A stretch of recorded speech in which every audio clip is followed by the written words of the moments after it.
I am so glad you convinced me that the family car should be the Defender 110. It is so beautiful inside. It's so comfortable and it just feels indestructible. Yes, it really is. I've been waiting a long time for the new model to come out. The Defender 110, I'm telling you, it's my favorite car of all times. It's my third one. You know, I have stories of going off-road. The guy managed the group. He was like, what are you doing in this beautiful car? I'm like, I'm going off-road. He's like, are you sure? Because you can use one of ours. And then they look like Mad Max cars. I'm like, no, we're going to do this. And he was shocked. Wow. Well, it's great because the Defender has been reimagined for 21st century adventure, and its unparalleled off-road ability as well as its robust interior are invaluable whether you're headed towards uncharted territory or just a weekend of exploration. The Defender 110 tackles challenging surroundings with absolute confidence. The SUV conveys strength outside and in, featuring peerless technology like an intuitive driver display and an award-winning infotainment system. That's my favorite part, to keep you connected no matter where the journey takes you. Adventure is unique to everyone, and so is the Defender. Choose from the two-door Defender 90, the four-door Defender 110, or the larger Defender 130 with the ability to seat up to 8 passengers. You'll find uncompromising performance in all three. So pack up and go even further with the Defender 110. Learn more at LandRoverUSA.com/Defender.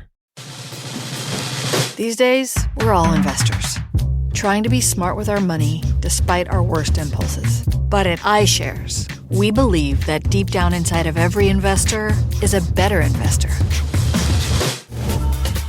One that's just waiting to be let out. Explore iShares ETFs and insights and let your best investor out. Visit iShares.com for more information.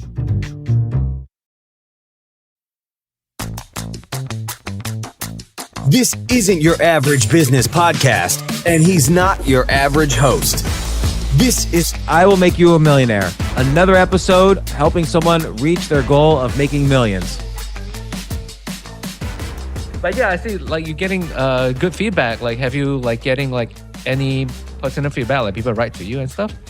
I've had so many different kinds of people write to me, even people who aren't my target audience, just thanking me for being so honest about the business and my mistakes and sort of my journey. And that's been really cool because I was self-conscious. After we recorded the first episode, I thought to myself, oh no, did I share too much? Did I make myself look bad? But then I even listened to the episode and I felt empowered by just my story and just being so vulnerable. So I'm glad people are enjoying it.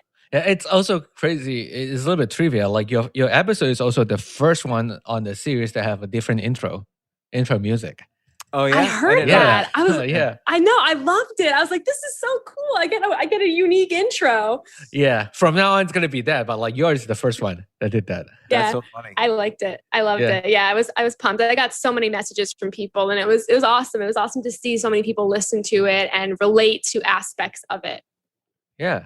So it seems like I got your notes, and thank you for sending those. It seems like you made a lot of progress this past week. I did. You want to tell us some of the specifics? Yeah, I want to start with the things that I found to be the most fun, which was making idea lists for everyone in every situation. So one of the things I was really proud of was I got a rejection email from a TV producer, somebody who was on the phone with me, who loved my idea for a reality show. And then he brought it back to his boss, and his boss said no. And the only reason he said no was because another company had pitched this idea 7 years ago. And it didn't sit well with me that was the only reason. So I wrote a list back to him basically saying, hey, here's 10 reasons why I think you're wrong. And this is a perfect time to pitch this TV show. And I wrote out the 10 reasons. Each reason I gave a specific example. I backed it up with some data. And he actually wrote back and he's like, Jen, I agree with you fully. And if I had the budget to do this, I would, but I can't convince these people to do it because of all these reasons. But and then he wrote back, he gave me ideas of what I can do next to help this happen. So that was really cool. And CNBC reached out for me to be in a video series they have. And rather than saying yes, I reached back out to them with a list of 10 video series that I could host for them. And I just had so much fun looking at every situation and thinking about how can I give them 10 ideas, or how can I approach this with that 10 idea effect? And it impressed so many people. I even did it for a friend who asked me the question of what should I be doing with my life? And I wrote back in 90 seconds, 10 ideas for her for what she should do with her life. And she was completely blown away. Yeah. Do you see, like, now we've been doing this about a month and, or maybe even a little bit more. I forget the first time you came on, but it literally writing 10 ideas a day literally rewires your brain. Like beyond. And it makes it easy. Yeah. It's easy to show up with these 10 ideas. And, you know, they were not all of them were great ideas, but they were decent. They were really decent ideas that impressed other people in these situations. So two things. One is it's impossible for every idea to be good. The key is, of course, doing the exercise and exercising the brain and rewiring the brain so you get more and more creative and have ideas when you really need them. It's just exercise and so on. But the other thing that you've been doing is very important, and is, let's say there are two types of skills to becoming a millionaire. One skill is, okay, I have this expertise about marriage and I'm going to make a newsletter. So I need the skills to make a newsletter, some skills for writing, some skills for communicating, business skills, and so on. So those are like the quote unquote hard skills for making $1 million. But the soft skills are maybe even more important. And one soft skill is sharing your ideas with others. And people are afraid to do that because they think, oh no, this is my one good idea, they're going to steal it. And I hear this every day, like from people, like, what do you do with your idea? I don't want to just send it to Amazon, they'll steal it. Believe me, if Amazon wants to steal your idea, they're gonna steal your idea. Even if you make your idea, they'll steal it if they really want to make it. You know, and I've had people steal ideas from me, but I think I've told stories about me sharing idea lists before and having great results with it. But in 2002, when I first started doing these idea lists, I really wanted to break into the finance industry. And this is like almost 20 years ago. And so I sent two lists. I was making idea lists every day, but I sent two lists. One was a list to hedge fund managers detailing 10 pieces of software I wrote that could trade the markets. And I sent this out to 10 hedge fund managers, and I offered to teach their employees how to use my code. I don't want any money from it. I just happy to let them use it. And one hedge fund manager responded and actually invested money with me, and that started me in the hedge fund business. And then another idea list I wrote to Jim Cramer at thestreet.com, and I said, here's 10 ideas for articles you should write. I would love my subscription to thestreet.com even more if you wrote these articles, no reply necessary. And he wrote back instantly and he said, these are great. You should write these articles. And that was after 12 years of writing. That was the first time I had a paid gig for writing, which turned into 25 books later and newsletters that have made me, you know, a lot of money. It changed my life. Writing ideas down and then sharing them changed my life in every situation. So every year there's at least one or two stories I have like that, where if I hadn't written idea lists and then shared them, my life would be completely different right now. And I always find that the number 10 is both so impressive to the people you send it to because they think you spent so much time, but it's also so great for you because every single time I make these lists, I don't know if you feel this way too, by number 7, I'm sweating. Yeah. And I feel like I can't go on. And that is where the good stuff sometimes comes out. But that to me, every time I get to 7 and I panic a little bit. Yeah. Yeah. No, same here. Like I get to 7 and I start counting. Have I reached 10 yet? And like 5 minutes later, and it's just 7. And like, oh, I got to come up with 3 more. And then like 10 minutes later, I'll count again and it's still 7. Because I didn't write any more new ideas. I should have remembered, but it's still 7. And the thing is, you can't take an easy shortcut then. Like for instance, let's say you're writing an idea list of, oh, here's children's books I could write. And, you know, or a list of children's books to write. They can't be like, oh, I'm going to just make 8, 9, 10, like the same as, you know, like let's say I said, oh, I'm going to write a children's book of crossword puzzles. I can't now say, oh, I'm going to write a children's book of Sudoku puzzles, because that's kind of the same thing. It depends on the kind of list I'm doing, but you have to almost make them harder, 8, 9, and 10. Yeah, I found that this week when I was doing my lists for some of my project, I wrote social media 3 different times in 3 different ways. And I said, Jen, you're not cheating. Even if it takes you 2 hours, you're going to get to 10. Yeah, it's very important that you catch yourself cheating. Like it's a certain kind of, I guess, intellectual honesty with yourself that, oh, this was a little too easy. You've got to really make it harder. It's sort of like the Mike Tyson quote. By the way, have you ever noticed a lot of people quote Mike Tyson like he's like this great philosopher? So like, I remember one quote he has is, you can have a plan until you get punched in the face, meaning, plans are useless ultimately. And another thing he said is, I don't start counting my push-ups until I'm in pain.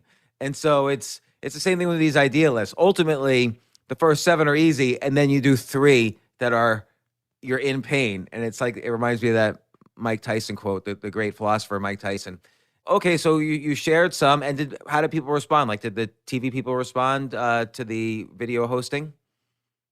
Yeah, and I wrote I somewhere in here I have the response, but the woman was so impressed. She CC'd her boss on it and was like, "We're going to discuss these at our next meeting." And again, no one asked me to do that. They didn't, I did that on my own because I couldn't stop thinking about how I know what I wanted, and I was going to create the opportunity for myself. And the same thing with the TV producer for the reality show.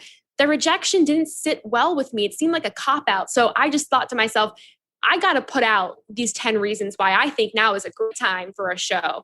And I'll be honest with you, I was very scared to press the send button because you're vulnerable. You're putting something out there that no one asked for. But I kept thinking to myself, what do I actually have to lose? Maybe they'll never write back, or maybe I'll get a step closer to what I want. So those were like exhilarating moments in my life. Highlights of my week were just sending these lists to people.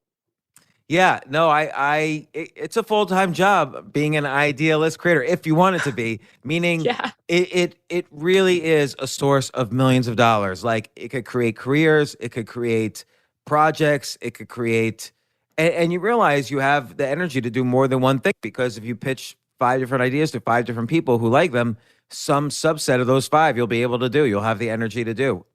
So Yeah. that's really great that part's working out. And again, that's not necessarily one of the hard skills to making millions. You kind of need the combination, but it's a very important skill to basically rewire your brain. And there's a lot of evidence that you could rewire your brain as adults. Only in the past few years, they found out that adults have what's called neuroplasticity, where you can learn new things just as well as a little kid can learn them. And people don't really know that. They think, oh, you can't teach an old dog new tricks. But the reality is now science has shown that you can teach an old dog new tricks. Not that you're an old dog, but I am, and I could learn new tricks. So for the newsletter, the marriage newsletter, I had a goal of getting to 100 subscribers in 48 hours or less. So Okay. from Monday until this morning, that was my goal. I had a list of 10 different ways I was going to get to that goal. And I also just I wrote about the whole experience on LinkedIn so people could follow along the journey with me. And I got to 107, I think. And I did 10 different things to get there. Some things worked really well and some things didn't work, but it was an awesome experiment to get people to sign up for this newsletter, and it worked. Wow, that's great. And so you're on Substack. I'm now a subscriber to your newsletter, so I'm 108. And Thank you. this is unrelated to anything, but in yoga, there's 108 yoga sutras. So just me saying 108 just reminded me of that. It's a powerful number, though. So I'm the 108th subscriber to your newsletter now. But and it's looking great. I see the comment. Somebody's already commented how they're really looking forward to this. Someone says the first 3 years of my marriage have been nothing short of life changing, and I know that others are feeling the same way or are wondering what that means. Can't wait to read more. So that's great. Yeah, and I had some fails this week. I was using another newsletter software for this that I just got so hung up on. It wasn't working. It was stressing me out. I spent probably 15 hours struggling with it that I just made the move and said, you know what, I'm going to switch it all over to Substack and I'm going to go from there. There were a couple of things that held me back mentally that I really had to push through. But ultimately, by today, I got the newsletter up and running. There's 2 different newsletters out. There's 2 different subscriptions. There's 2 different issues out there already, 2 different posts of the newsletter, got 100 subscribers, and was able to find not only 10 different ways to get to 100 subscribers, but I also made a list of 10 ways to make each newsletter shareable so that people who landed on here and subscribed for the first time would feel empowered to share it with other people. Yeah, that's great. I think it's almost a full-time. There's many full-time jobs all at once that one has to do, but figuring out how to make it shareable and how to get more subscribers is of course a nonstop thing. And you've had what were your biggest successes in terms of getting to the first 100 subscribers? And you wrote about it in the notes to me, but I want to kind of go over it for everybody. So the 2 things that worked really well were, number 1, Facebook groups. So I've run a couple Facebook groups in my lifetime for Bridesmaid for Hire, for another wedding book that I was writing. So I went there first and I posted about this. And those groups aren't so active, but they do have some members. So posting there, I saw a ton of traffic and a ton of subscribers from Facebook groups.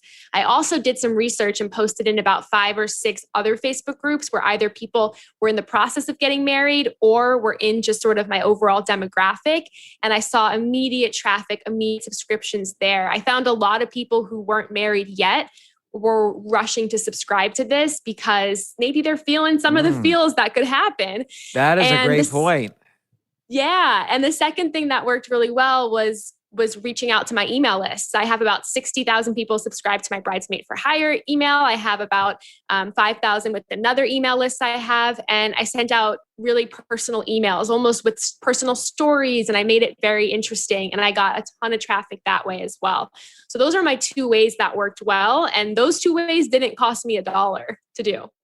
Really, nothing should cost you anything for getting a subscribers, particularly also if the content's good. Ultimately, it'll survive on its own and people will share. Like if you have 10,000 subs and 1% of them every week share this newsletter and that gets you, 100 more subscribers, potentially, it'll just keep growing exponentially. Like as you get more subscribers, more will share and it grows exponentially. So it's just getting over that first hump. But it's great that you did the experiments to figure out which outlets are best for getting subscribers. You mentioned that Facebook ads didn't work. What did you try with Facebook ads?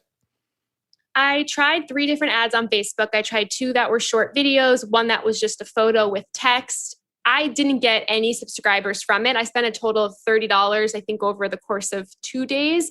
And I think what it was my message wasn't clear, the copy wasn't clear, and it felt very hard to sell you subscribing to a newsletter over Facebook real quick. So I think that I wasn't necessarily ready to execute a Facebook ad yet, since I'm still trying to figure out what all of this really is. I think what worked better for me was reaching out to my audience or similar audiences and having them spread it with people they thought would enjoy it. Okay, so I have an idea which works really well, and it really worked well for me building my newsletter, my free newsletter.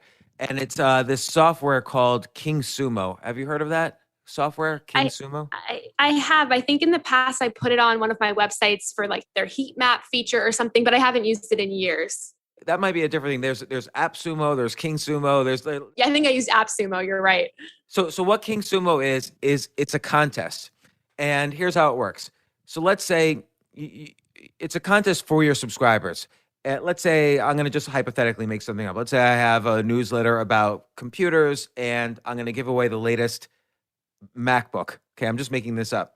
And I'm going to give it in a lottery style system to one of my subscribers. But here's how it works. You get if you're a subscriber, you get a link that you could tweet out. And it's a link that is specifically catered to you. So you get your own unique link. And once you sign up for the contest, all the subscribers have to sign up for the contest. Once you sign up, you get a unique link from the King Sumo app.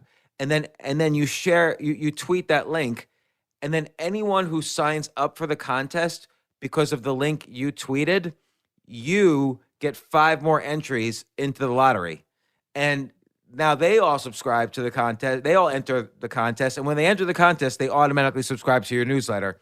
And they then get the unique link, a different unique link specific to them. And whenever they tweet it out, whoever subscribes because of their link, they get 5 new entries into the lottery. So it kind of makes your contest go viral. That's awesome. Yeah, like let's say you have 20,000 subscribers. I've seen subscriberships double because of a King Sumo contest, if it's the right contest. And then some of them will unsubscribe after the contest is over, but you still get a lot of people who stick. And so you can get hundreds of thousands of subscribers this way over time. Do you think the prize that you're giving away has to be so incredible and valuable, or it just has to be something that's free and people sort of care about and want? Things that people care about or want. So let's say you have a bibliography of, how to make your 5 to 10 favorite books about how to make a marriage work.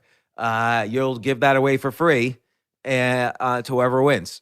Or you could give a first-year marriage wedding cruise. Because, cruises are like cost zero right now because of the pandemic. So something that seems expensive, but actually is just a few $100s might be the prize or the contest.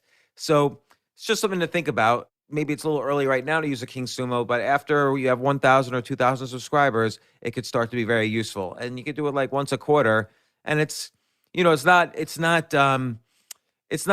unethical or spammy in any way because you're offering value. You're offering people to win the contest, and they can decide after reading your content if they want to stay subscribed to the newsletter. Like it's all win-win for everyone. There's nothing bad about it. It's just a way for people to get exposed to your newsletter in a favorable way, and they have incentive to do it.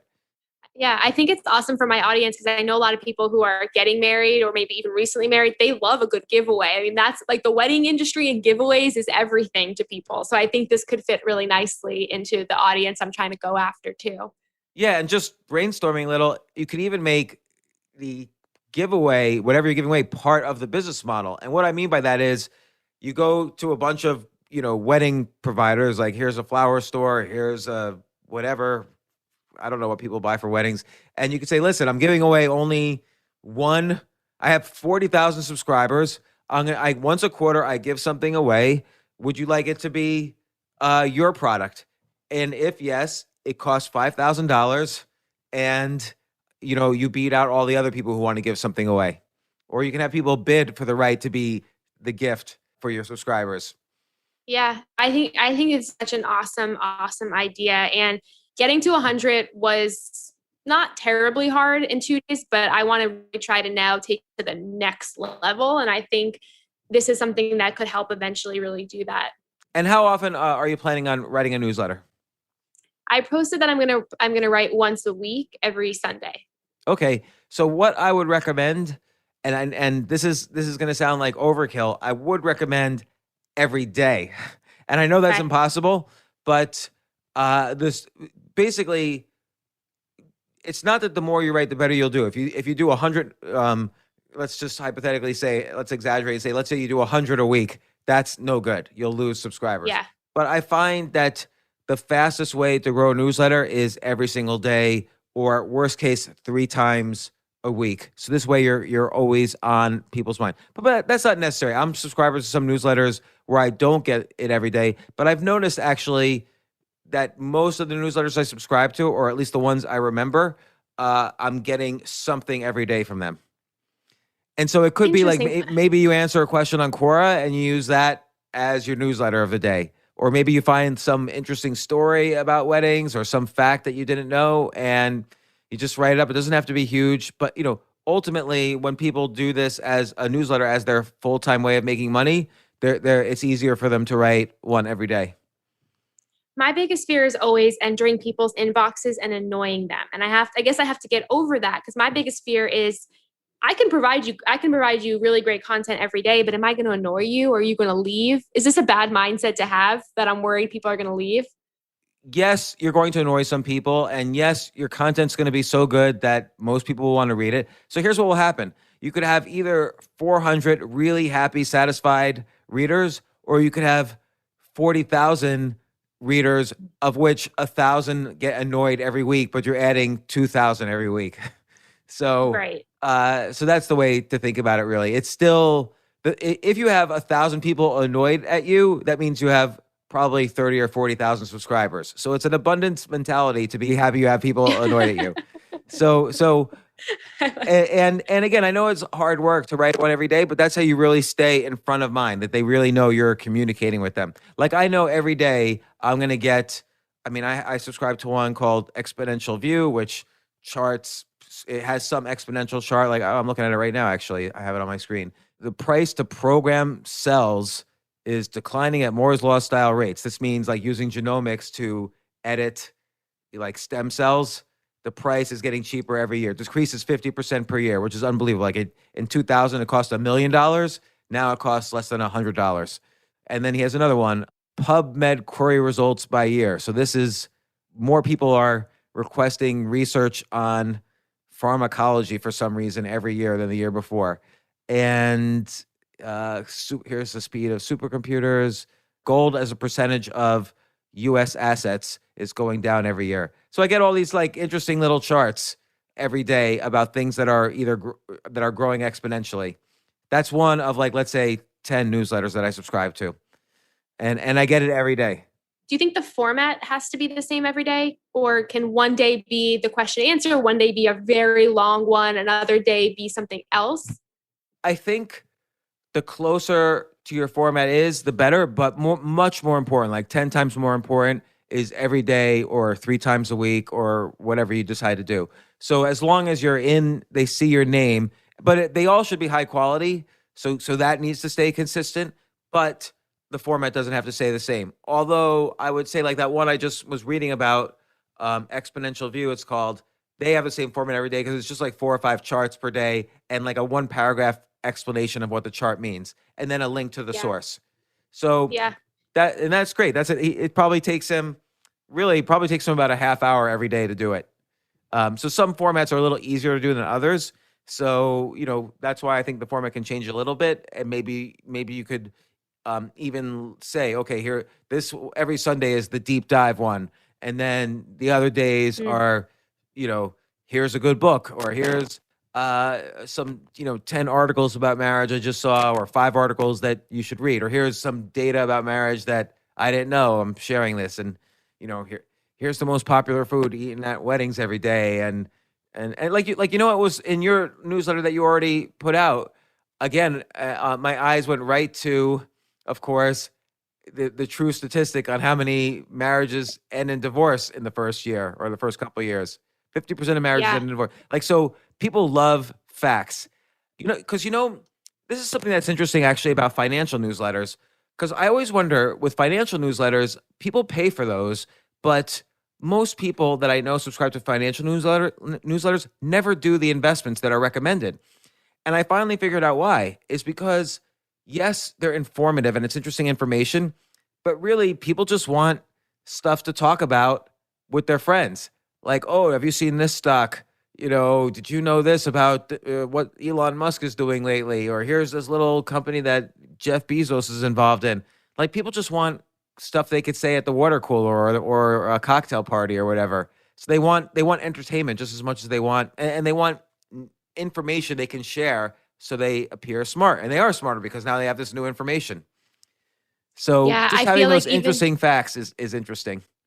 Even as the writer of these newsletters recently, I've been bringing up all of these things I'm learning to my friends, to Adam. I was walking around telling people, did you know that 20% of marriages will fail in the first couple of years? I feel like that is always like the most important part of these newsletters is that big facts. But do you think at some point I should say, because I was wondering if I should sort of tease people and say, sign up now because the first X amount of people get this for free, but then eventually maybe the daily newsletter is paid. Do you think I should even go there or not even talk about that right now? Yeah, I don't think it's worth talking about that right now because you just don't know. Like, this is what I said last time, is that right now you don't know what the business model is. It might be the case that you want 1 million free I'm exaggerating, but it might be the case that you want 1 million free subscribers rather than 10,000 paying subscribers. Because when you have free subscribers, your advertising, it becomes enormous. Particularly such a niche industry as the wedding industry. With 1 million subscribers, I could tell you, you're probably going to make, that's such an exact, let's just say 100,000 subscribers. You're going to make probably close to $1 million a year or more. Wow. No, I almost was going to think about maybe saying something about it being paid in the future, but you're right. I don't even want to mention that now because I don't know what this could turn into. And a big thing that I was struggling with after we spoke last, this almost haunted me every day, was we talked about making it general to marriage, but I couldn't get the idea out of my head of not just focusing on the first couple of years. So I sort of ran with that. Yeah, focus on the first couple of years. Okay. I ran with that because I felt like, A, it's what I'm living, but 2, I really think those are the years that a big audience really, really needs. In my head, and I wrote about this somewhere else, this is another fun fact, but there's 25,000 wedding planners out there and 12,000 divorce lawyers. And I wrote, there's nobody in between who helps you with, everything else. And that's why I do see such potential in an idea, because there's no media outlet. There's nothing that really supports early marriage.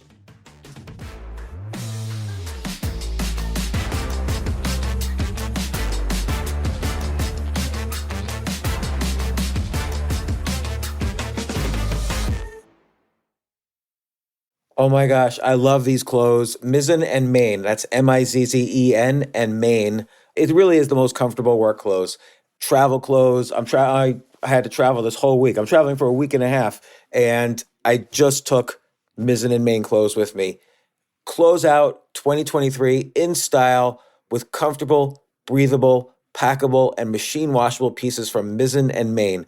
As you wrap up your year-end goals, enjoy a Mizzen and Main dress shirt that you can wear confidently. I like that they've very, very just nice, solid colors. I don't really like to get all fancy in patterns and everything, although they do have some pattern shirts, but very comfortable clothes, stretchable pants. It's just super comfortable, but they look professional, and you can wear them casually or professionally. I like some of their flannel shirts or untuck shirts. I love untuck. I never tuck in. So again, whether you're shopping for a special someone or giving yourself the gift you really want, I just buy myself gifts.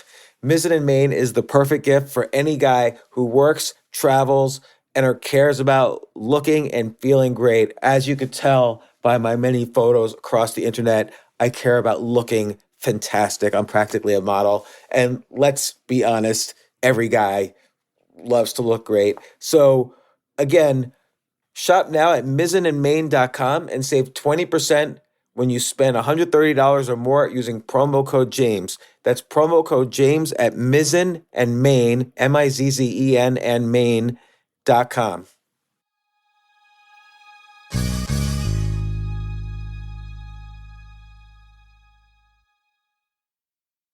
You know what I love about fantasy sports is that even though I'm not going to be a great basketball player or a baseball player or a football player or whatever, I feel like I get to participate and make decisions and use my knowledge of these different leagues or these different sports to compete.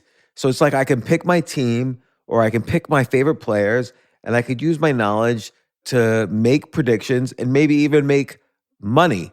So with the basketball season here, you can now pick combo projections across football and basketball from the Specials League on Prize Picks. This is a league created specifically for combo projections that include two or more players from different sports or leagues. Want to play alongside some of Prize Picks' favorite players like rapper Meek Mill and comedian Andrew Schultz, who's also been a guest on this podcast, and I've been a guest on his? You can now find community plays under the promos tab of the app to view entries for some of the biggest names in the Prize Picks community each week. Look, Prize Picks even offers a reboot policy so that your entries stay in play even if one of your players gets injured. For football and basketball games, if you have a player who exits the game in the first half and does not return in the second, that player is rebooted. Prize Picks is the only daily fantasy sports platform with an injury insurance policy. What? So, I love playing it. I love anywhere where I can use analytical ability with my interests to demonstrate some skill and maybe make some money. And I like the game-like aspect. I do wish they had chess as a category on prizepicks.com, but I'll settle for what they've got. Maybe I should make my own fantasy chess league. But in any case, I love Prize Picks. Go to prizepicks.com/James. Use code James for a first deposit match up to $100. That's the easiest $100 you're ever going to make. So that's prizepicks.com/James and use code James. Daily fantasy sports made easy.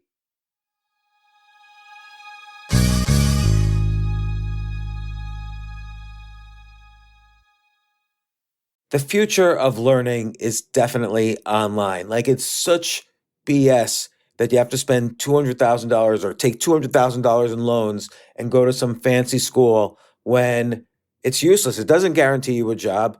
Most employers, including me, do not care about degrees or grades or anything like that. We want to care that you love what you're doing, that you know what you're doing, in some cases that you have experience or that you're willing to learn. But people in general love learning and are curious. Like, the key to success is curiosity. And I think masterclass.com is the perfect model for online learning. I'm really happy they're sponsoring this episode. If you're going to give a gift, give the gift of learning. Masterclass makes a meaningful gift this season for you and anyone on your list, because both of you can learn from the best to become your best, from leadership to effective communication to cooking. Let me tell you some of the classes I've taken. I've taken comedy from Steve Martin. I mean, can you believe I can take a class from Steve Martin on comedy, or Judd Apatow, my favorite comedy director? I could take an actual class from him on writing. Wolfgang Puck on cooking.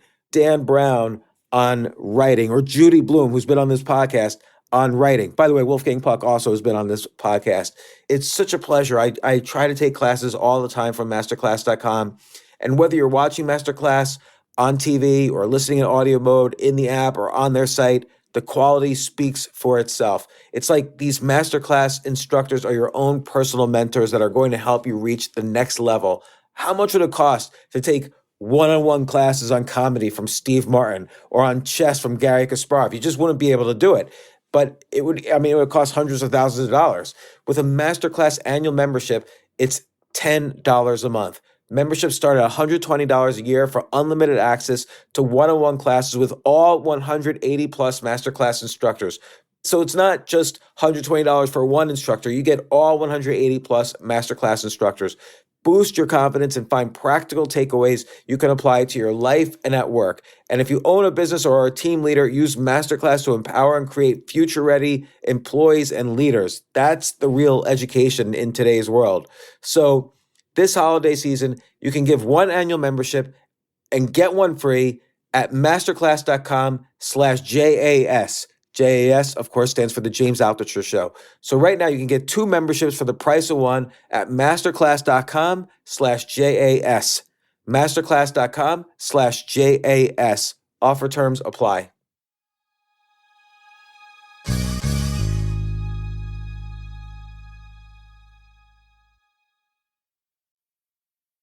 You mentioned before you got married, you saw a couples therapist. Yeah. Yep.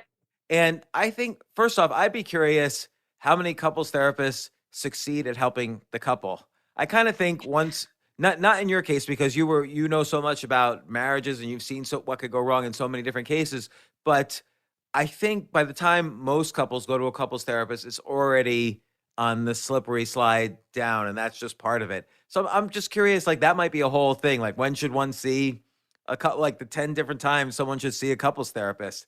So, but like there's so many different topics here. And the thing is also, like, let's say you're catering to the first years of marriage, and you mentioned to me once the statistics on adultery in the first few years of marriage, or the reasons why there's adultery in the first few years of marriage.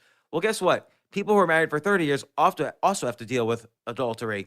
So just because they're not reading your newsletter in general, they might have a friend who forwards their friends the adultery issue, or one of the adultery issues. Every topic you should write about many times, and slice it in different ways. And their friend might say, "Oh, this was really useful. Is this newsletter about married couples?" And their friend says, "No, it's just about the first years of marriage." And they say, "So what? I'm going to subscribe anyway. This was really useful to me, and I've been married 30 years." And so you never know. Like, focus it on the first few years, but you're going to get people you're going to get people who are not married, people who have been married 30 years, people who have a lot of friends who are married, people in the wedding industry. You're going to get all sorts. So just provide quality content. for instance, let's say you do something about a postnup, a postnuptial agreement. That's, of course, useful for the first years of marriage. But if you're detailed enough and you provide quality information and maybe even what a sample postnup looks like and links to postnuptial agreements and so on, who knows? You'll get tons of people who are not in their first years, but they like the sound of what a postnuptial agreement. Yeah, I challenged myself this week to write down 52 ideas for a newsletter, like 52 different topics. And I think it probably took me 10 minutes because there's just so much. And all of the 52 could easily be 13 ideas from one of them. And that's why I really, I keep feeling so validated in this idea because I just see how much there is to talk about, how there's not a lot of people talking about it, and how you're right. I got people signing up who were single. I posted a poll on one of my Instagram accounts. Are you single? Are you married? Are you recently married? And so many different people answered the poll and subscribed after that were of all different relationship statuses. I think it does appeal to people who are dating because maybe there's people out there who are even considering whether or not to get married. And something like this could be a resource for them. Absolutely. And people are going to be interested for all sorts of reasons. Some people just like reading about weddings. And yep. I bet you most of the people who subscribe to Bride Magazine probably have never been a bride. So, they want to dress for the job you want. So people are going to subscribe to your newsletter. You might have many more people who aren't married, but would like to be than people who are married. So, and that's an audience you can cater to as well. How to meet the right husband. How do you or wife, how do you select the right wife or husband? There's so many potential topics here. I think you're all good on that. And okay, so you bought the domain name, switched to Substack. And so what do you think about this idea of maybe just try it as an experiment 3 times a week? Yeah. And then you could see if you can get up to 5 days a week, not Saturday and Sunday, but 5 days a week. And you never know. It might be easier than you think. It might be like writing the 10 ideas down because every idea list too could turn into an article. Yeah, I think I can definitely do it. My question is, should I theme the week? So maybe one week is talking about marriage counseling, and then the next week is talking about postnups, or should every day be random? Every day be random. Okay. Yeah, because you might have an idea 6 months from now to have you might have one idea about couples therapy that you didn't think of before, and you just want to put it out there. Got you. Okay. So, yeah, I could do it. I could do 3 times a week. I could do every day because I could write them in advance. I can sit down one day and write a bunch of them, schedule them to go out. So it's definitely doable. I would love to try it to see the growth too, because I want it to grow fast. And you're right. Once a week, it's so forgettable. It gives people another reason not to open it if they only see it on a Sunday. Right. Like if I don't get a newsletter that frequently, then I see it pop up in my email. I'm like, oh, Jennifer wrote me. Is it the Jen I know, or which Jen is this? And then I realize it's the newsletter, but if I'm busy, I won't read it. And then that's a week gone. Right. But if I see it every day, I get like some newsletters now. I get, hundreds of emails literally like every 15 minutes. And I have to constantly delete tons of emails because I always look at all these. I'm not counting the spam emails. And so now the newsletters are one of the few emails I keep around that I get from everybody because I enjoy reading them and I got used to them over time. Yeah. So like sometimes I forget I subscribed to something. Like I forget, why did I subscribe to this? But then I'm reminded when I read the newsletter.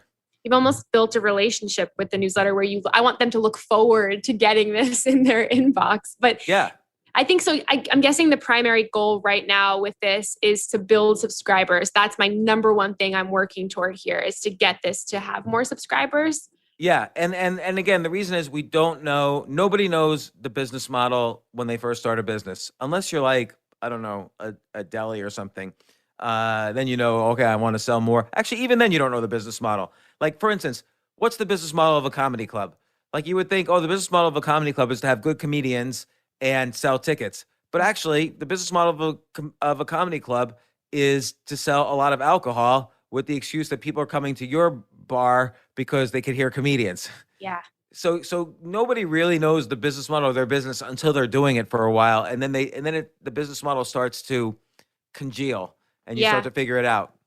I think that's a big flaw of mine is I'm always 1,000 steps ahead and will launch the idea, launch the business. And it's a mess because I don't really know what's working or what's not working. So this process and working with you is slowing me down and being more strategic and not thinking about money right away. Right. It's really about, here's an important concept, which is that money is just a byproduct of quality. So, and quality is not only the quality of the writing, but the quality of the effort you're putting into it. And, your subscribers could tell if you're not that into it. And so it's all about quality at every step.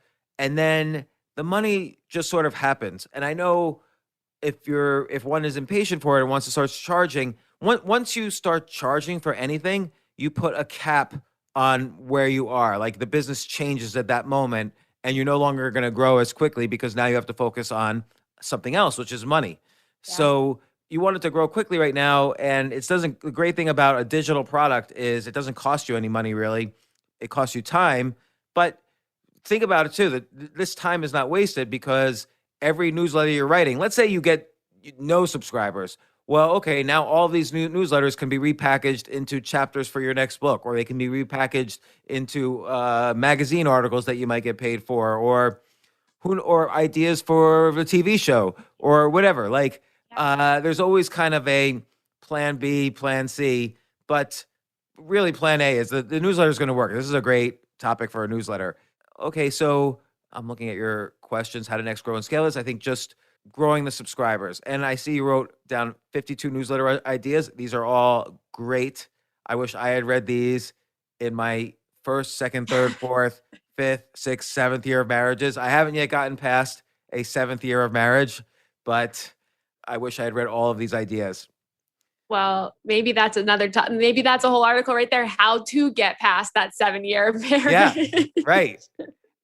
I want to quickly go through Robert Cialdini's 6 principles for influence. And he's a scientist, a social scientist. So he kind of tested each one of these things. People who sell things really run with these ideas. And particularly in the newsletter industry, it's good to have all of these things. Social proof is one of them. So social proof means testimonials. Like when people read the comments, that's social proof. So every now and then, take a comment that really praises this or take a tweet that really praises this and put this on the front page, the page before people subscribe to the newsletter. Or you can put it at the bottom of each newsletter.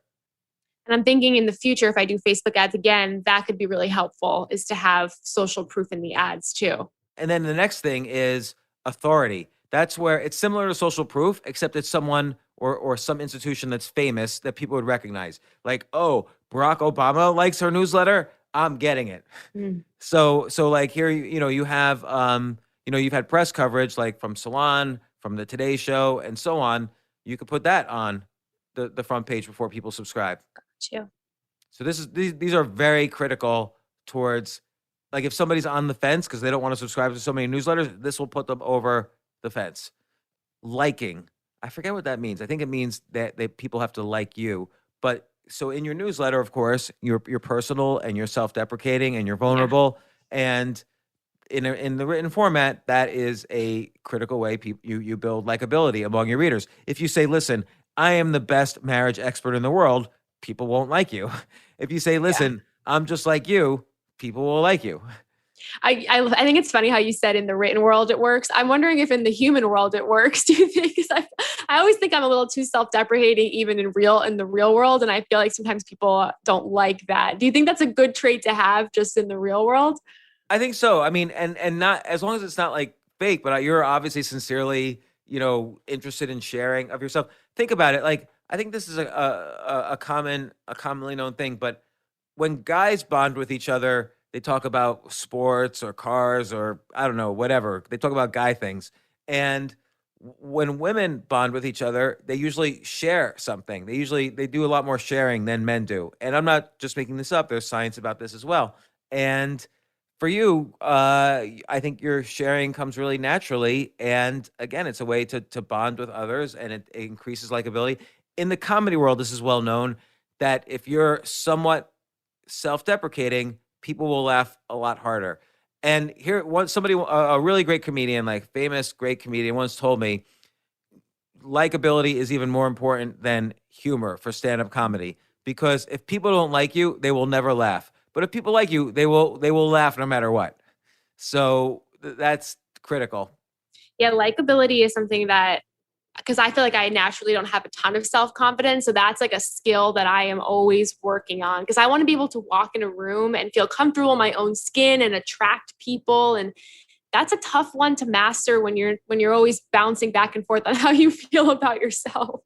Yeah, and like so sometimes it's like telling stories about yourself, sometimes it might be telling stories about others, but you express how you relate and so on. So, it may be, like for me, I was writing so much about my failures when I first started in that style that I was running out of things to write about. So I would write about others, but when you write about like what you learn from a situation, that's also a form of self-deprecating. Like I didn't know this before, but now I know it. And I'm amazed by it because this situation transcends who I am. Yeah. And that increases likability. And okay, now let's figure out this one. There's scarcity. So like, buy on Amazon, you go to a product page and it specifically says only one left. And so you feel like you have to buy it. Yeah. So I don't know. I always question, like with digital products, some people advertise like, I'm only accepting subscribers till this date, so subscribe now. And I just think that's in general, not always, but in general, bullshit, because it's a digital product. You can make 1 million of these. It costs you nothing additional. Right. So scarcity is always a weird one, but maybe sometimes you could trigger scarcity like, oh, Christmas is coming up. If you're in your first year of marriage, 5 things to get your newlywed or whatever. Yeah. So, somehow like, and that could just be a throw in there, like not a big thing, but it's interesting to think about that in the digital world. Commitment, we kind of spoke about, which is really showing people that this is what you do. You're here to serve them. Like, so you're every issue is quality. You're not just doing this for, as a hobby. Like they want to know that you're doing this for them and you're putting work into it.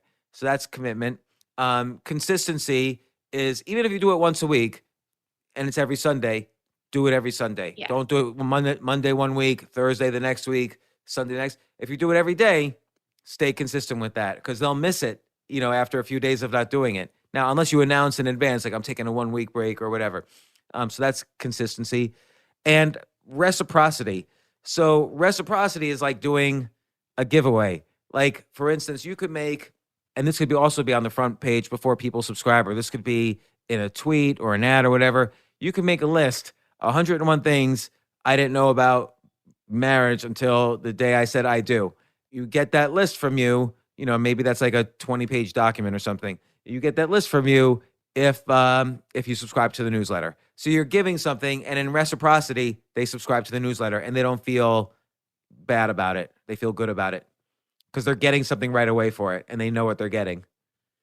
Do you think even for the current newsletter that like the issues I have, they're accessible to anyone, even if you don't subscribe? Should I try to change that so that you can't read past issues unless you've subscribed? No, I think having 3 or 4 past issues is good. Or it depends. Like after you do a lot, I think it's good for them to read the last 3. Okay. Or maybe like 3 just in the middle. Like 3 or 4 is good to be able to have for free, but then cut it off. Okay. Got you.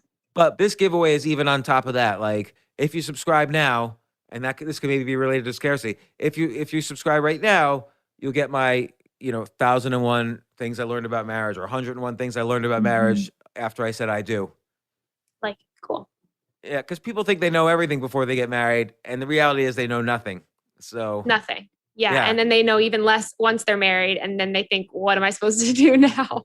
And you can even change the giveaway occasionally. Like you could have the ultimate bibliography about marriage, like the 30 books you need to read before you get married, something like that, or 30 resources you should visit before you get married. Like here's the LegalZoom page on prenuptials. Here's facts about divorce in each state, or I don't know. Those were negative. Maybe there should be some positive ones as well. But so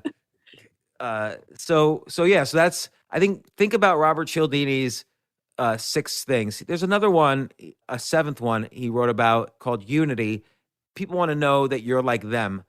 I had this conversation on the podcast yesterday with an author who wrote a story about a really great spy. This guy was a spy of our nuclear secrets during World War II, and he gave Russia all the nuclear whatever. And she said something very interesting. The author of this story, she said that everyone always scapegoats. Everyone is always suspicious of people who are different. In reality, a spy is not going to be the guy who's the weird looking guy standing on the corner. The spy is going to be the one who joins every club, joins every fraternity, goes to every social event, has a good sense of humor. Everyone likes him or her. And it's the person who fits in the most that is the best spy. And so, because that's the one who's going to persuade people to give them their secrets, not the weird guy, but the guy who blends in with everybody. So I'm not saying you should be a spy, but it was an interesting comment that she wrote basically against the concept of scapegoating. The similar principle works here is that people like newsletters by people like themselves. And I'm thinking about my own experience with newsletters. Like I subscribe to a newsletter about sports. Well, I hate sports. I never once have read anything about sports. I would never subscribe to a newsletter about sports. But this newsletter and this guy's been on the podcast a couple of times. This newsletter, it's called Huddle Up, and it's about the intersection of sports and finance. So he might do an article about what are the most valuable sports teams in the world. So Manchester United, the New York Knicks, the Dallas Cowboys, whatever, New England Patriots, and he'll explain what their value is, how he knows. And I love this newsletter because I relate to it somewhat because I'm interested in finance. Yeah. And so having things that, show people that you're in this with them, like you're in your first years of marriage, that actually enhances your credibility. No one's going to say, oh, I wanted somebody who was married for 7 years because then I know they're an expert. But the reality is you're only an expert if you're in your first years of marriage, because the concept of marriage changes so much every few years anyway. Yeah, that's why I couldn't just do it about marriage in general, because I thought, who am I to do that? I don't know a thing about marriage. And I want to write this from the perspective of that early side where you're making mistakes. And also I'm in the thick of it. I've been married, 2 months, 4 months, who even knows? I wanted to come at it from that perspective. So that's good to know. I think that is powerful, is when you do find something to connect with, not only the writer, but what's inside too. Yeah. And the thing is, you have an interesting perspective because on the one hand, you're like everyone else. You're saying these are my first years of marriage too. On the other hand, you're an expert because you've been to 176 weddings in the past few years. Like and not only just attended, you were the bridesmaid. So you became intimately involved with what was happening. What are the stories? And you have all these stories that nobody else has about weddings and marriage. And again, marriage, like, people will subscribe all day long to finance newsletters because finance is something really important in our daily life. But guess what? So is marriage. Marriage is very important in our daily life. And millions of people are interested in marriage. Like how many people got married this past year? Oh, I can tell you the average person spent $20,000 getting married in the pandemic, which I found to be wild. Even in the pandemic. Yeah. Last year, this is 2019. There were over 2 million marriages in the United States. 2 million. So that's 4 million people who would be interested in your newsletter, plus all the people who are thinking about getting married, plus all the people in the marriage industry, plus all the people who've been married for more than 3 years who are still interested. So that's why this has a huge potential audience. And it really just depends on, how you get the word out there, the quality of the newsletter, these Robert Cialdini principles of influence, trying these ideas like a King Sumo or like a giveaway related thing and so on. I think I'm going to write a new list of 10 ways to get more subscribers and work on that. Because I even wrote, there was like 4 ways that I should have done this week that I just didn't do that could have brought me even more subscribers. So getting 100 was easy, but I could definitely get to 1,000. That should be my goal. By the way, in your CNBC video series, this one topic, weird wedding businesses, that would be a great newsletter topic.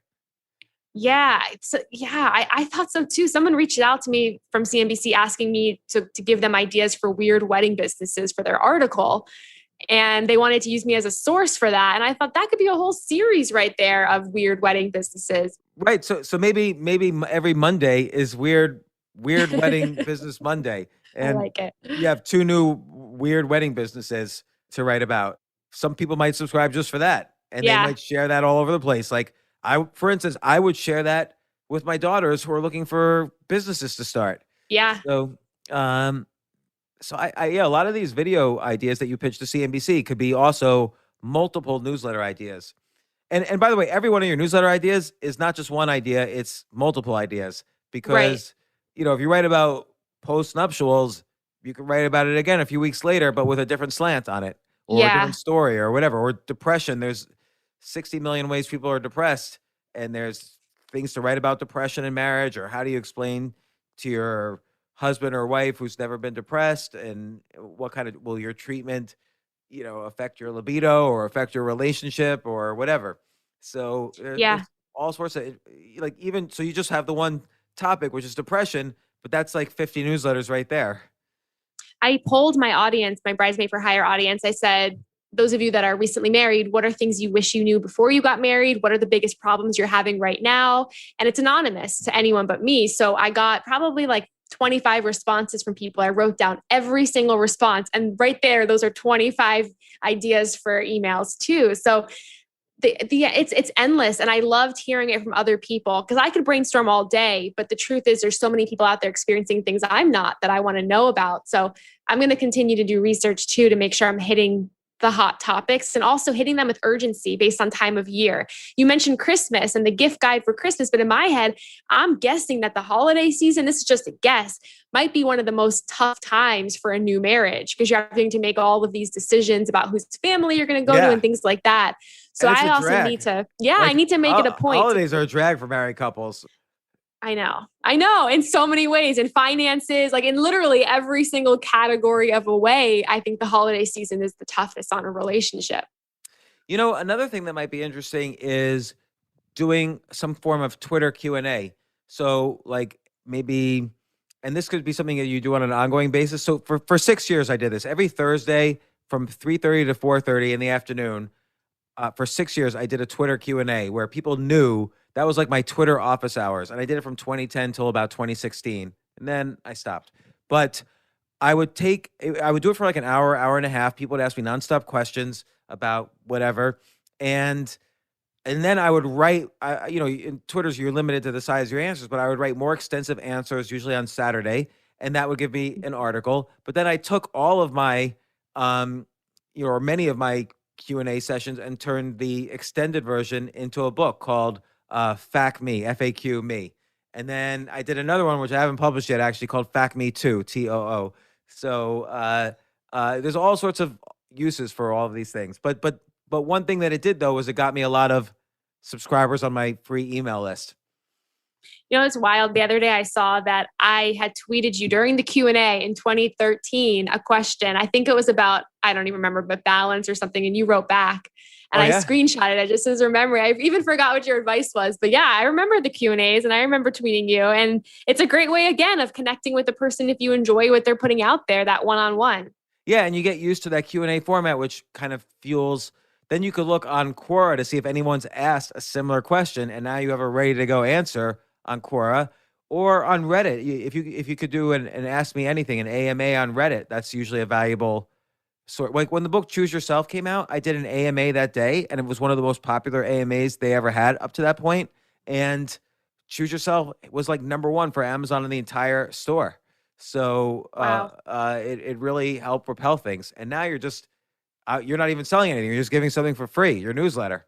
So I've been loving Quora, by the way. I've been making it a point to answer a lot of questions throughout the week and making my responses longer. Here's how I'm doing that is I'll do the speech to text. So I'll speak into my phone about what the answer is and have it type it all out for me. That way I can write these longer responses. And I've loved doing it. I've gotten thousands of views. I've gotten a lot of people, not a lot of people following me, but I'm enjoying it. I don't do it as much as I should, but it's been a really fun way of building my audience, but also finding out what questions people are having about weddings and marriage and things like that. I did get some people sign up to the newsletter from Quora too. Oh, yeah. Yeah. I think in every answer, or not every answer, you can experiment. But I think at some point, sometimes I used to do this, like in the middle of an answer or an article, I would put in brackets, please sign up for my newsletter, the first years of marriage. And then you have, that's a link, so if they click on it, they go to your page. So, and I like doing the call to action like in the middle of an article or in the middle of an answer, because it oddly doesn't seem as much like an ad because everybody else does it at the end. Yeah. No, I like that. So yeah, I think this is great. So now I think the main goal now is just getting subscribers, but we talked about a couple different ideas for just building up subscribers. And then next time, let's talk more about speaking and other business concepts relating to marriage, or related. Also, we should think about things unrelated to marriage. So maybe completely different things.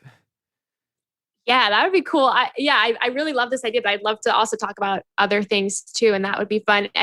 I've been really inspired just to make so many different changes and experiments in my life. And even with the Bridesmaid for Hire business, I optimized some of my landing pages with videos, the personal videos explaining services or just explaining something. And I've gotten a lot of people buying things just by making these little experiments and these little changes. So it's been great. It's been cool I feel this sense of just put things out there, try things out, and not have so much hesitation. So I've been feeling really awesome in the past couple of weeks, just in general. I have an idea, actually. You know how if someone's having a wedding, sometimes they hire a wedding planner, but they also hire a flower company. They also hire what do you call the place where you have the wedding? An event space. Yeah. They hire a lot of things. So I have an idea. Like, think of all the things that people spend money for in a wedding, and then I have an idea related to that.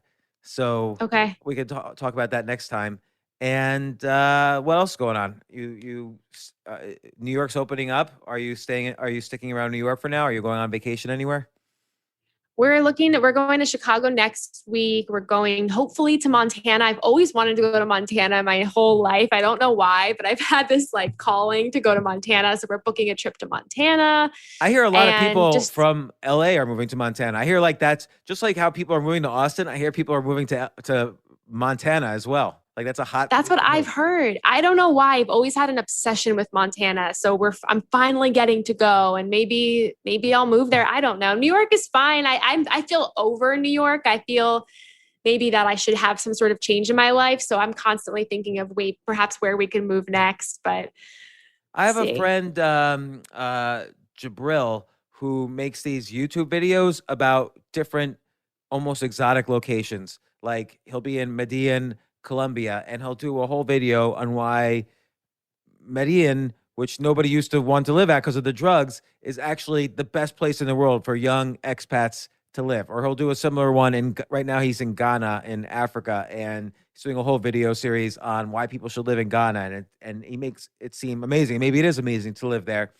And he has a couple of different business models around it. One is just the ads on the YouTube video, but then also he'll recommend different real estate agents or different properties, like different buildings, and he figures out how to get like a fee or a deal with each place he recommends. And so, and he's been doing this for like 5 or 6 years. He makes a great living doing this. Wow. No, that's interesting. And that's the thing is, I feel like sometimes you make the most money with these alternative ways of thinking about making money, right? Not only just the ads, but thinking about all these other ways that you could optimize that to make the money, which is really cool, which I don't think of. I'm so straightforward with my ideas and how I'm going to make money off of it. If I wasn't talking to you right now, I would have launched this newsletter with a subscription plan that people can choose from, and it wouldn't have worked. It just wouldn't have worked. So yeah, because here's what happens in general subscriptions is that you want to get first a large audience, and then there's a formula. Some percentage of that audience that's already your free audience will now subscribe. But if you don't have the large audience, or if you don't have the free audience, there's no formula. It's just random how many people subscribe. So like one friend of mine, I might have mentioned this before. He came to me with this idea. Well, I won't go over the whole details, but he didn't have a free email list, and he started a newsletter. Oh no, here's what it was. He was making a report, and he came to me. He's like, "What do you think of this?" And it was something like, 50 biotech stocks you need to know for the next 5 years. And I said, no, that's a horrible title. Like, biotech or genomics is growing every 2 years, so in 5 years, it'll grow 2 more times or 3 more times. Title it 50 stocks are going to go up 300% over the next 5 years. So he did that, and he sold, and he was going to sell it for $20. He was going to sell it as a book. I said, no. Sell it for $200. And he was broke. He was dead broke at the time. And he was living like in his mom's basement. And he sold something like 2,000 of these for $200. So he made $400,000 like in a few weeks. And then from that, he started his newsletter.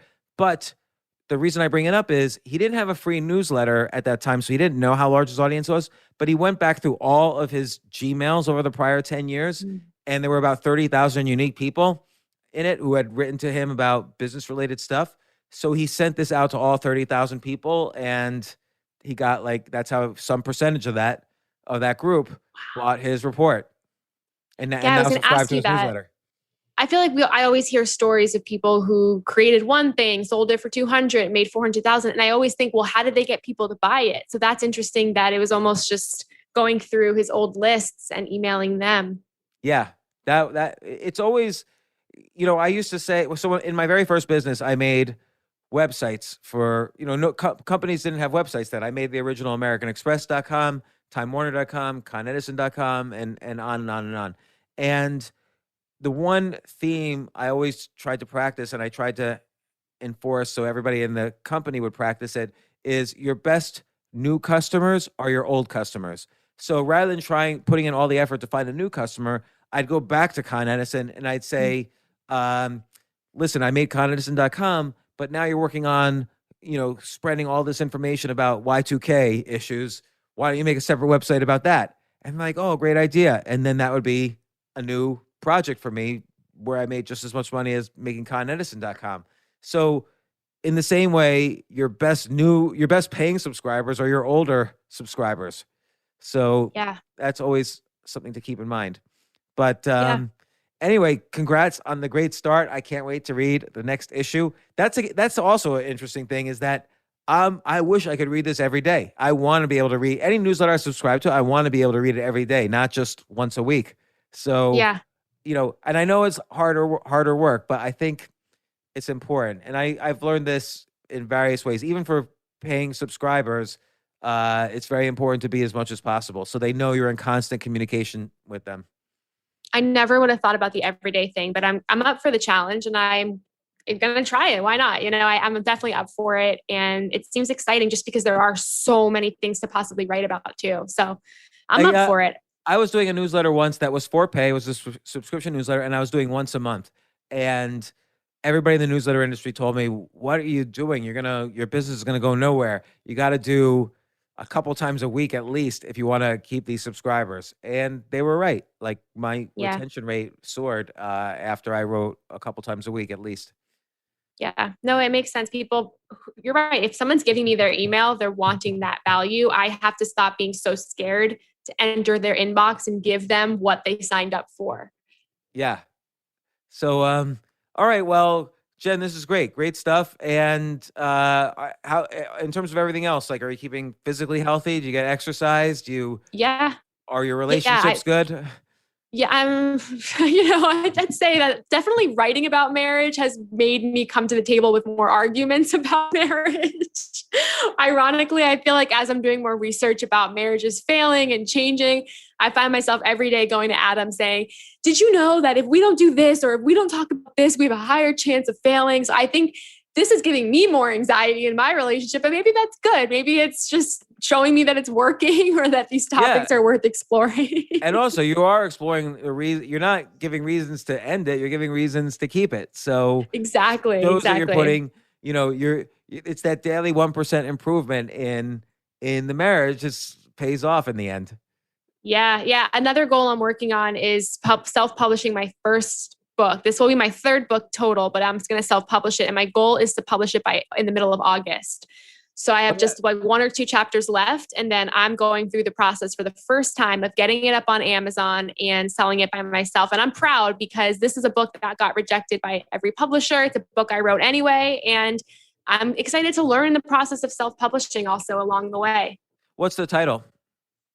title is Finally the Bride, and it's about my personal experience of getting married. And in that book, I write about going to a marriage counselor, going to a divorce lawyer, just really exposing the process of engagement to marriage. Plus the pandemic happened. And also in the book is more stories about being a bridesmaid for hire. So I'm excited to go through the process for the first time as an author, self-publishing the book. Yeah, that sounds excellent. All right, that sounds good. And look, again, the reason why publishing books is good, and this is your third book, is that if people are trying to decide between two marriage newsletters, for instance, and they look kind of the same, it's hard to tell. But one of the writers has written published three books, and the other one has published nothing. Everybody will pick the newsletter where the person published three books. So it's just a good, that's not the reason you write a book, but it's just a good idea anyway. Yeah, it's a good idea anyway. And I'm just sick of feeling bad about publishers rejecting me, that I should learn the self-publishing process. It's not hard. And it's something I have a feeling I'm going to do many more times in my life. So this is a huge goal of mine, just to get this up on Amazon myself. And one thing you could do is, and this is kind of an interesting giveaway, you could price it at like $5.99 or whatever, the Kindle, that is, at least, do it as paperback and Kindle. And I would do it as an audiobook too. Are you going to do it as an audiobook? Yeah. Definitely do it as an audiobook, and you have to hire a studio to do it. You can't just do it in your apartment because it gets done really professionally. And studio doesn't cost that much. It's like, some amount per hour. You're paying by the hour. But it's a huge difference. But the reason you want to do paperback, audiobook, and Kindle, and by the way, Amazon is happy if like the paperback is print on demand through Amazon, so that they have a whole resource to do that. But the more items there are on the page for the book, like, oh, here's paperback, here's hardcover, here's audiobook, here's Kindle, the more professional it looks, the more likely people are to buy it. But what I would do is maybe price the Kindle at some higher than average amount, like $5.99, and do a 1 week special where anybody who subscribes to your newsletter gets a PDF of the book for free. So that's reciprocity. Yeah, no, that's awesome. That's and awesome. Then, this and is then, a by book the way, I've been, that doesn't slow down the paperback copies, because if people like it, they'll want to buy it for their friends, and they'll get a paperback copy. Right. I find that sometimes people buy the ebook, and if you like a book so much, you do want that paper copy sometimes too. I know I do that. So yeah. I was going to, I'll tell you the truth. I was going to do the audiobook myself. So I'm glad you're reminding me not to do it that way. Okay. So I remember, so I was talking to Tucker Max, and he said, you got to do an audiobook. This is 2013 for Choose Yourself. And because Tucker and I would always have these conversations about publishing. And I'm like, oh, nobody listens to audiobooks, do they? I said, I've never listened to an audiobook in my life. And he's like, dude, everybody is starting to listen to audiobooks. In a few years, more people will be listening to audiobooks than reading paperbacks. And I think he's right now. Like, now I still get nice checks every month for Choose Yourself, the audiobook from Audible. And then he called my wife and said, make sure James doesn't do it in his closet with some stupid mic, and he cannot do it himself. He has to do it at this studio, XYZ, and he has to use this producer. And that producer back from 2013 is the person who's actually going to be listening to this audio and editing it before it's released as a podcast. Like, I continue to work with that guy. Wow. So, okay, I guess I can't do it. I would do it in my closet too with my mic, but you're right. I guess if it's something people are going to buy, then you want to make it professional. Totally professional. And the great thing about a self-published book is you could riff. It could be slightly different content. You could tell stories that come to your mind. So it's almost like a different product. I think that's called the unabridged, or maybe that's the abridged version. I forget. So, but yeah, it just sounds better that way, and it's professional. You want to make this look as professional as possible when it's self-published. Yeah. All right. Well, Jake, it's scheduled for next week, but I look forward to reading your next issue. Thank you for all this advice. It's so helpful, and I just really appreciate it. No problem. I'm enjoying this, and so I will see you next week. I'll see you then. Thanks, James.